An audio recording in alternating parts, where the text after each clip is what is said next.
हाय बच्चों, तो आज हम बात करेंगे आप लोगों से इलेक्ट्रिसिटी। ठीक है ना। इलेक्ट्रिसिटी जो है हमारे मॉडर्न वर्ल्ड की एक अमेजिंग इवोल्यूशन है, जैसे कहो एक अमेजिंग डिस्कवरी है, एक आठवां अजूबा है हमारे करंट वर्ल्ड का। इलेक्ट्रिसिटी वर्ड जो है ये अपने आप में डिस्कवर हुआ था, ये इलेक्ट्रिसिटी वर्ड जो अपने आप में डिस्कवर हुआ था, ये वर्ड डिस्कवर हुआ था इलेक्ट्रॉन से। ठीक है ना। और इस इलेक्ट्रॉन ये जो वर्ड है ये ग्रीक लैंग्वेज का वर्ड है, और इस इलेक्ट्रॉन का मतलब होता है एम्बर। ठीक है ना। इस इलेक्ट्रॉन वर्ड का मतलब होता है एम्बर। ठीक है ना। तो इस इलेक्ट्रॉन वर्ड से जो है ना हमारा इलेक्ट्रिसिटी उत्पन्न हुआ था। अब ये एम्बर क्या है? एम्बर हमारा एक फॉसिल रेजिन है। ठीक है ना, एक फॉसिल रेजिन है। ठीक। और जब इस एम्बर को हमने रब किया था, तो रब करने के बाद ये जो एम्बर है, ये एम्बर रब करने के बाद ये क्या हुआ, ये छोटे छोटे स्ट्रॉ के पीसीस को अपनी तरफ अट्रैक्ट करने लगा। तो यहां से एक अट्रैक्टिव फोर्स की जो है ना उसके बारे में लोगों ने सोचना शुरू किया, और हमें इस इलेक्ट्रिसिटी के बारे में, इस इलेक्ट्रॉन के बारे में मालूम पड़ा, और वहां से वर्ड आया इलेक्ट्रिसिटी, जो जिसका वर्ड का मतलब अपने आप में होता है the study of lightning related phenomenon. Nature में जो लाइटनिंग से रिलेटेड फिनोमिनन होते हैं उनकी स्टडी हमारी जिस साइंस की ब्रांच में आती है उसको हम बोलते हैं इलेक्ट्रिसिटी। इलेक्ट्रिसिटी के बारे में अगर बात की जाए तो इस इलेक्ट्रिसिटी के सीवियर एडवांटेजेस हैं। क्या क्या एडवांटेजेस हैं over other form of energy? ठीक है ना। तो सबसे पहले इसके एडवांटेजेस समझेंगे इलेक्ट्रिसिटी के। तो पहला एडवांटेज है क्लीनलीनेस, कि बेटा इलेक्ट्रिसिटी बहुत क्लीन एनर्जी है। इस मतलब किसी दूसरी एनर्जी की तरह इसमें किसी भी तरह का मतलब आपका लॉस नहीं होता। जैसे मतलब कोई धुआं नहीं देते, कोई फॉग नहीं करते, मतलब कोई पॉल्यूशन नहीं करते ओवरऑल। ठीक है ना। तो किसी भी तरह का मतलब एक नॉन पॉल्यूटिंग वे है हमारा। जो पहला क्लीनलीनेस है, दूसरा है कि बेटा ये फ्लेक्सिबिलिटी। ठीक है ना। Flexibility regarding to the voltage, voltage के हिसाब से आप इसको कम कर सकते हो, ज्यादा कर सकते हो। ठीक है ना। उसके बाद इसका अगला एडवांटेज है कि इजी ट्रांसपोर्ट, इसका जो ट्रांसपोर्टेशन है वो बहुत इजी है। आप ये मानिए आपको कहीं एक जगह से दूसरी जगह इलेक्ट्रिसिटी पहुंचानी है तो 1 इंच से ज्यादा मोटा वायर नहीं लगेगा। Without much loss in the transportation it gives severe advantages to us. ठीक है ना। तो इसका एक ट्रांसपोर्ट बहुत ज्यादा क्या हो जाता है बेटा, इसका ट्रांसपोर्ट बहुत ज्यादा इजी हो जाता है किसका, इलेक्ट्रिसिटी का। ठीक है। उसके बाद अपन बात करेंगे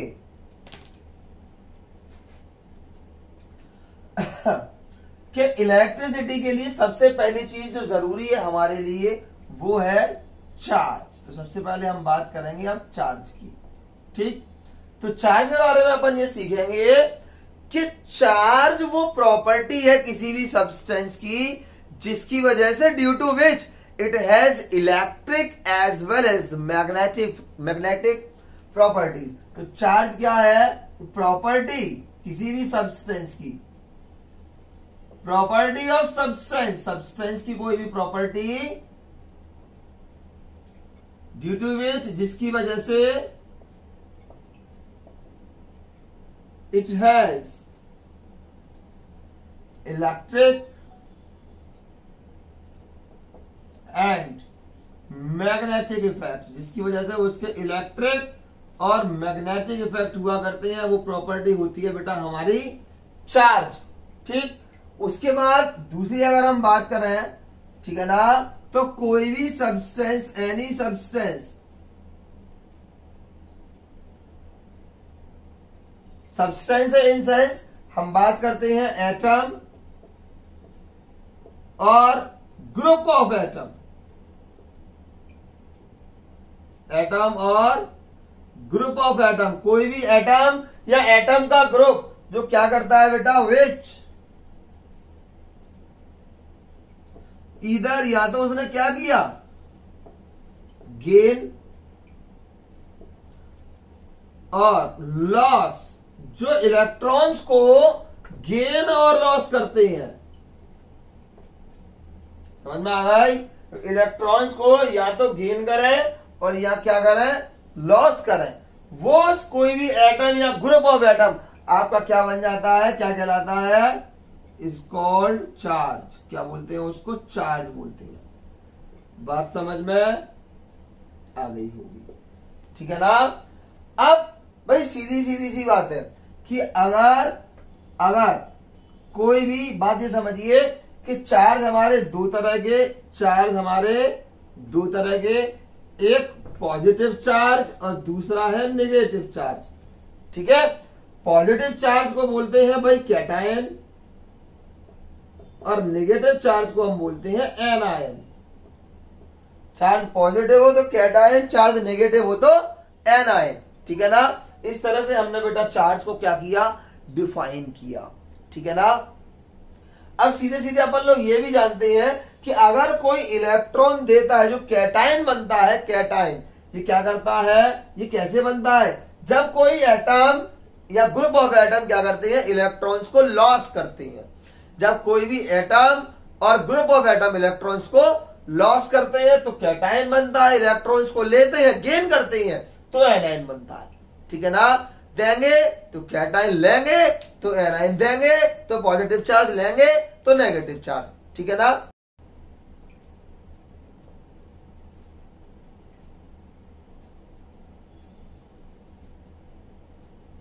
तो भाई अब अपन चार्ज की प्रॉपर्टीज के बारे में डील करेंगे। चार्ज की प्रॉपर्टीज के बारे में पता करेंगे कि चार्ज की प्रॉपर्टीज क्या है, चार्ज की प्रॉपर्टीज क्या होती हैं, ठीक है। तो सबसे पहले हम चार्ज की प्रॉपर्टी की जो बात करेंगे, सबसे पहला कि इट इज स्केलर, मतलब इसमें केवल मैग्नीट्यूड होता है, चार्ज का कोई डायरेक्शन नहीं होता। चार्ज जो है ना अपने आप में स्केलर क्वांटिटी है, ठीक है। उसके बाद दूसरा कि चार्जेस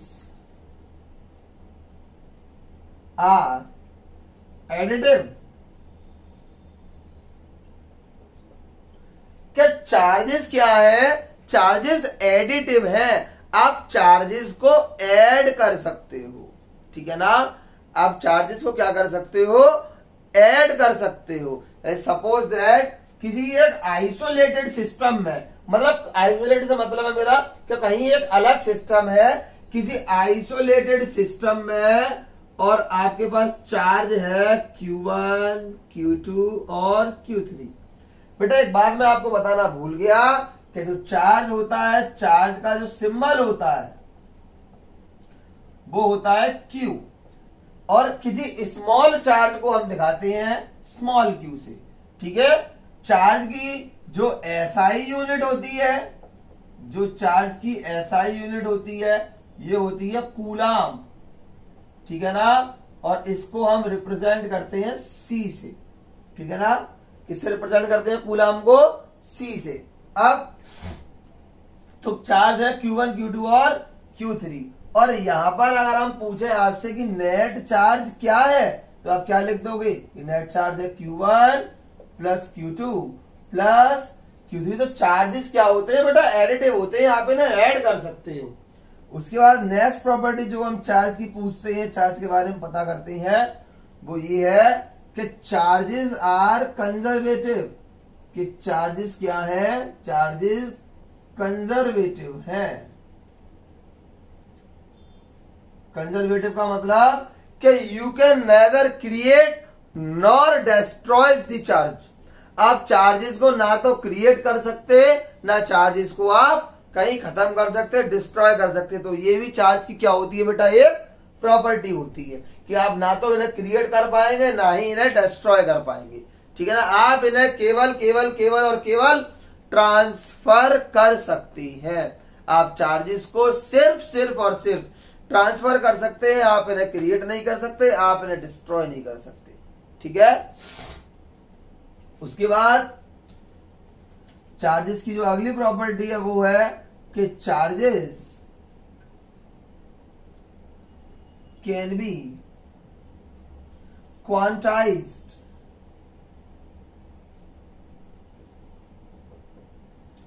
कि आप चार्जेस की क्वांटिटी पता कर सकते हो कि कहीं पर प्रेजेंट अमाउंट का चार्ज, हमने बोल दिया कि 2 कूलम चार्ज, 4 कूलम चार्ज, तो वास्तविकता में इसके अंदर कितनी क्वांटिटी है आप इसको पता कर सकते हो।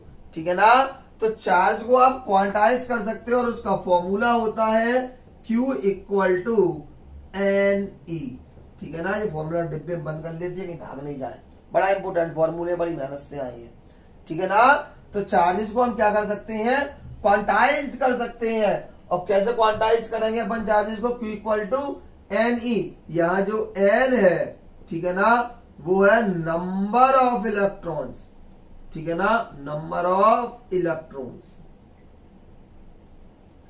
और जो E है वो है charge of electrons, charge of electron. और एज वी नो इलेक्ट्रॉन का चार्ज क्या होता है, ठीक है ना, जो होता है आपका 1.6 into 10 to the power -19 coulomb. ठीक है ना। 1.6 into 10 to the power -19 coulomb, ये एक चार्ज का क्या होता है बेटा, वैल्यू हुआ करता है। इलेक्ट्रॉन पे जो चार्ज होता है वो हुआ करता है। ठीक है। तो 1.6 into 10 to the power -19 coulomb is the charge of electrons. ठीक। तो आज अपन ने ये बात भी कर ली। ठीक है। अब इसके बाद अपन बात करते हैं, ठीक है ना, चार्ज की फिफ्थ प्रॉपर्टी की, चार्ज की फिफ्थ प्रॉपर्टी की। और चार्ज की जो फिफ्थ प्रॉपर्टी है वो है, आप ऐसे समझ लीजिए, कूलाम्स लॉ। प्रॉपर्टी लिखने से अच्छा मैं पूरा लॉ लिख दूंगा, कूलाम्स लॉ। तो क्या है भाई ये कूलाम्स लॉ, ठीक है ना, लेट्स क्रैक इट।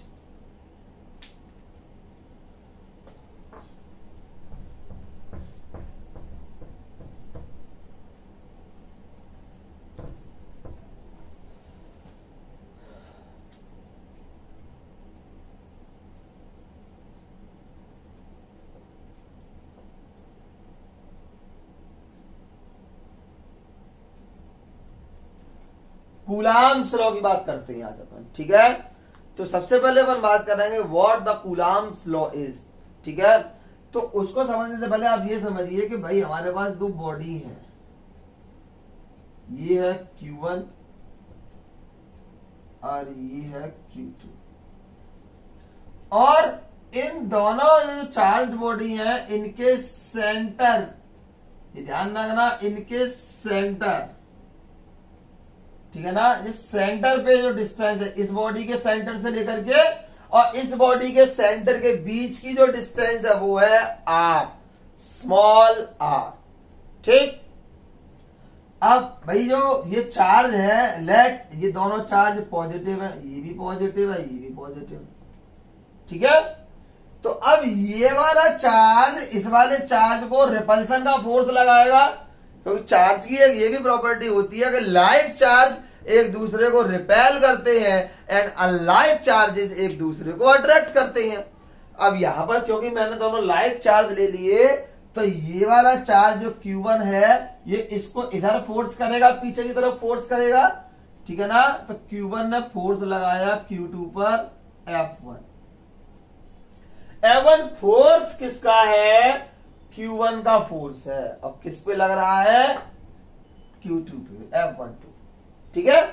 अब ये देखो जब फोर्स इसको लगाएगा, रिपेल करेगा, धक्का मारेगा, तो ये देखो इसको धक्का आपको तो ऐसे भी मार सकता है, धक्का लगने को ऐसे भी लग सकता है, लेकिन नहीं, ये जो लाइन ज्वाइन कर रही है इन दोनों के सेंटर को, इसी line at joining the centre, उसी लाइन पे फोर्स लगा करता है बेटा। ठीक है ना। तो ना यहां लगेगा ना यहां लगेगा, फोर्स लगेगा तो इसी डायरेक्शन में लगेगा, उसके अलावा और कहीं डायरेक्शन में फोर्स लगने वाला नहीं है। ठीक। तो समझ में आ गया ये F12। उसके बाद ऐसे ही ये वाला कम पड़ जाएगा पीछे को, तुम हमें धक्का दोगे तो हम तुमको छोड़ देंगे, हम तो एक कान के नीचे दो देंगे। तो उनने क्या किया कि भाई Q2 ने क्या किया कि Q1 पे फोर्स लगाया। अब भाई जो Q1 ने Q2 पे फोर्स लगाया तो लगा हुआ है F1 is the force of Q1 और एक्टिंग ऑन Q2। और यहां पर ये जो Q2 फोर्स लगाएगा तो वो होगा फोर्स किसका, 2 का। लग किस पे रहा है, 1 पर इस तरफ लग रहा है, ठीक है। और हमें ये भी मालूम है न्यूटन के लॉ से कि F12 equal to minus F21, Newton के थर्ड लॉ से। न्यूटन बाबा बता के गए थे, बाबा जाने सब मन की बात जपना, ठीक है ना। तो F12 जो है वो माइनस F21 हो जाएगा। और अब ये जब F21 हो जाएगा तो जो नेट जो फोर्स लग रहा है इनके बीच में, ठीक है ना, तो ये जो फोर्स है F12 और F21, ये जो फोर्स है ये फोर्स डायरेक्टली प्रोपोर्शनल होगा। ये जो फोर्स है ये फोर्स डायरेक्टली प्रोपोर्शनल होगा। और किसके प्रोपोर्शनल होगा, Q1 Q2 के प्रोडक्ट के। ये फोर्स जो है वो डायरेक्टली प्रोपोर्शनल होगा Q1 और Q2 के प्रोडक्ट के। और यही फोर्स इनवर्सली प्रोपोर्शनल होगा इन दोनों के बीच की डिस्टेंस के स्क्वायर के। ये जो फोर्स है ये डायरेक्टली प्रोपोर्शनल होगा Q1 Q2 के उन चार्जेस के प्रोडक्ट के, और इनवर्सली प्रोपोर्शनल होगा इन दोनों की डिस्टेंस के स्क्वायर के। और लगा करके देखा जाए इन दोनों को, मान लो ये इक्वेशन फर्स्ट, ये इक्वेशन सेकंड, ठीक है ना, तो अपन मिला करके क्या बोल जाएंगे इसको कि F जो है वो प्रोपोर्शनल है Q1 Q2 upon R square, ठीक है ना। तो बस यहीं पर यही कूलाम्स लॉ कहता है। कूलाम्स लॉ स्टेट्स दैट कि the force between the electrostatic force between two charges is directly proportional to their product and inversely proportional to the square of distance between them। Directly proportional से मतलब कि charge बड़ा तो force बड़ा, charge छोटा तो force छोटा, charge बड़ा तो फोर्स बड़ा, चार्ज छोटा तो फोर्स छोटा। और इनवर्सली प्रोपोर्शनल का मतलब कि डिस्टेंस बड़ी तो फोर्स छोटा, और डिस्टेंस छोटी तो फोर्स बड़ा, ठीक है ना। तो इनवर्सली प्रोपोर्शनल मतलब उल्टा चलते हैं, ठीक है ना। इनमें प्रेम मोहब्बत नहीं, बहुत खाए कले से भाई साहब, बहुत जमाना खराब है इन लोगों का। तो हमने बोला कि अगर तुम्हारा डायरेक्टली प्रोपोर्शनल है तो मतलब क्या है कि जे चार्ज का वैल्यू बढ़ाओ फोर्स का वैल्यू बढ़ेगा, चार्ज का वैल्यू कम करो फोर्स का वैल्यू कम होगा। और इनवर्सली प्रोपोर्शनल का मतलब क्या है कि डिस्टेंस का वैल्यू बढ़ाओगे, इनवर्स है उल्टा है तो फोर्स ज्यादा लगेगा, और कम करोगे, समझ में आ गई मेरी बात, कि डिस्टेंस इंक्रीज कर दोगे तो फोर्स रिड्यूस हो जाएगा, और डिस्टेंस रिड्यूस हो जाएगा तो फोर्स इंक्रीज होगा। मैं भी पहले कहा उल्टा बोल रहा था, ठीक है ना। तो इनवर्सली का मतलब ये होता है, ठीक। अब ये हम प्रोपोर्शनल हटाएंगे तो कांस्टेंट लगाना पड़ेगा, ठीक है ना। तो F जो है प्रोपोर्शनल हटाएंगे तो इक्वल टू लगाना पड़ेगा, और साथ में आएगा K Q1 Q2 upon R square, ठीक है, Q1 Q2 upon R square. अब यहां पर अपन साफ देखेंगे कि जो K जो है वो कांस्टेंट है, वेयर K इज कांस्टेंट। अब कांस्टेंट है तो भैया इसका वैल्यू भी होगा, इट्स SI वैल्यू, इसका जो SI वैल्यू है 4। अब ध्यान रखना हर मीडियम के लिए अलग अलग होता है। अब यहां पर एयर, वैक्यूम, इन दोनों के लिए इसकी SI वैल्यू क्या होगी, 9 इंटू 10 टू दी पावर 9। अब यूनिट निकालो अगर K की, अगर यूनिट निकालो तो इसको इक्वल टू बराबर लेकर के जाओगे तो F R square upon Q1 Q2 आ जाएगा, फॉर्मूला चेंज करके देख लेना आप लोग, एफ आर स्क्वायर। अरे देखो यार तुम लोग कैसी बातें करते हो। तो K equal to F r square upon Q1 और Q2। फोर्स का यूनिट न्यूटन, आर का unit metre square, coulomb into coulomb, coulomb square. ठीक है, तो होता है न्यूटन मीटर स्क्वायर पर कूलम स्क्वायर। ठीक है, इतनी बात समझ में आई। अब यहाँ के बारे में एक और चीज बताते हैं आपको कि जो के होता है, के ये होता है 1/4 पाई एप्सिलॉन। ठीक है ना, 1/4 पाई एप्सिलॉन। तो एप्सिलॉन क्या हो जाएगा भैया आपका, एप्सिलॉन क्या हो जाएगा, तो एप्सिलॉन हो जाएगा आपका 1/4 पाई के। अब इसका वैल्यू या लगाओगे एप्सिलॉन का, तो 1/4 इंटू पाई का वैल्यू लगाओ 3.14 और के का वैल्यू लगाओ 9 इंटू 10⁻9। ठीक है, बात समझ में आ गई। अब देखना एप्सिलॉन के का क्या है, रेसिप्रोकल है, उल्टा है। ठीक है ना, तो इसका वैल्यू जब आप सॉल्व करोगे तो 8.58 इंटू 10⁻⁻12। अब यूनिट उल्टी हो जाएंगी, कूलम स्क्वायर पर न्यूटन मीटर स्क्वायर। ठीक है ना, तो इस तरीके से वैल्यू भी क्या हो जाएंगी, इंटरचेंज हो जाएंगी। ये वैल्यू आप एग्जैक्ट सॉल्व कर लेना, कुछ ऐसे ही आता है 8.58 कुछ करके, या इस तरीके से ये वैल्यू डेसिमल में चला करता है बेटा। ठीक है ना, और इस तरह से हमारे पास आ जाता है epsilon not, and that law is the Coulomb's law. ठीक है ना, जो हमको बताता है कि चार्जेस के बीच में रिलेशन क्या है और कैसे है। ठीक है ना, अपना नेक्स्ट वीडियो हम बहुत जल्दी अपलोड करेंगे। तब तक आप लोग इतना टॉपिक और क्या करें, तैयार करें। अपने नेक्स्ट टॉपिक में अपन बात करेंगे पोटेंशियल की और करंट की। ठीक है बेटा।